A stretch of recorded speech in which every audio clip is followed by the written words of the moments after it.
ჩასვლის მომენტიდან მე დამრჩა შტაბ-ჭრილება აი ამ ინდივიდუალური შეხვედრების კონტექსტში, ეს იანვრის თემას საუბრობ, იანვრის ვიზიტზე, რომ ეს ადამიანები, განსაკუთრებით ბალტიისპირელები, გამოირჩეოდნენ აგრესიული დამოკიდებულებით, გაბრაზებული იყვნენ და ამას არც მალავდნენ, რომ როგორ მოხდა ისე, რომ მორიგ ჯერზე არჩევნების შედეგად ისევ თქვენ გაიმარჯვეთ. ანუ ფაქტიურად ხალხზე, ქართულ ხალხზე იყვნენ გაბრაზებული, რომ რატომ აგირჩიესო. აი ეს განცდა და მეუფლა მე. აქვე მე მინდა ერთ კონკრეტულ ფაქტზე და ასევე გავამახვილო ყურადღება. არჩევნების დასრულებიდან დაახლოებით ერთ კვირაში მე მომიწია საბერძნეთში ვიზიტი ევროპის საბჭოს საპარლამენტო ასამბლეის ერთ-ერთი კომიტეტის სხდომაში მონაწილეობის მისაღებად და საბერძნეთიდან 2 კვირის თავზე ასევე ჟენევაში მეორე კომიტეტის სხდომაზე, ანუ ამ კომიტეტების წევრი მე ვარ და შესაბამისად მე ვიმყოფებოდი იქ. მინდა გითხრათ, რომ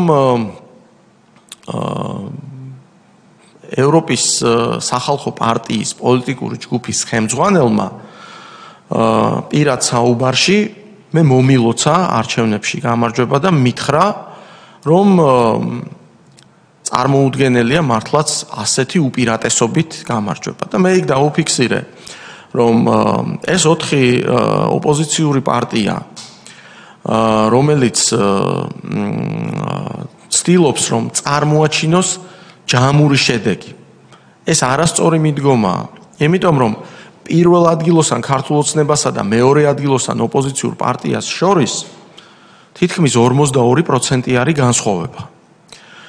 რატომ აჯამებენ? იმ შემაჯამებელზეც კი ჩვენ ძალიან დიდად უსწრებთ. მაგრამ რატომ აჯამებენ ამ მოცემულობას? მაშინ გამოსულიყვნენ ერთიანი სიით, მიეღოთ ამდენი პროცენტი და მაშინ სწორი იქნებოდა მათი განცხადება. ისინი ხომ საარჩევნო ბიულეტენში სხვადასხვა ნომრით იყვნენ წარმოდგენილ. ისინი ხომ ერთმანეთის კონკურენტებიც იყვნენ. და არავინ არ იცის საბოლოო ჯამში ისინი ერთობლივ აქტივობებზე შეთანხმდებოდნენ თუ არ შეთანხმდებოდნენ. ამიტომ წარმოჩენა იმისა, რომ თითქოს 700,000-ზე მეტი ხმა აიღო ოპოზიციამ, ეს არ არის სწორი, იმიტომ რომ პირველ ადგილსა და მეორე ადგილს შორის არის წარმოუდგენლად დიდი განსხვავება, რაც კიდევ ერთხელ აფიქსირებს ჩვენი მოსახლეობის მხრიდან მხარდაჭერას. ასევე ერთ-ერთი უკრაინელი დეპუტატის პირადი კომუნიკაციის დროს მან მითხრა, რომ ოპოზიცია რაზეც აკეთებს აქცენტირებას, რომ თითქოს 300,000 ხმა გაყალბდა, ეს არის დაუჯერებელი. და ისიც მითხრა, რომ გილოცავთ არჩევნებში გამარჯვებას, თუმცა იმასაც გეტყვით პირდაპირ, რომ დიდად არ გაგხარებია, რომ ისევ თქვენ გაიმარჯვეთ ამ არჩევნებში.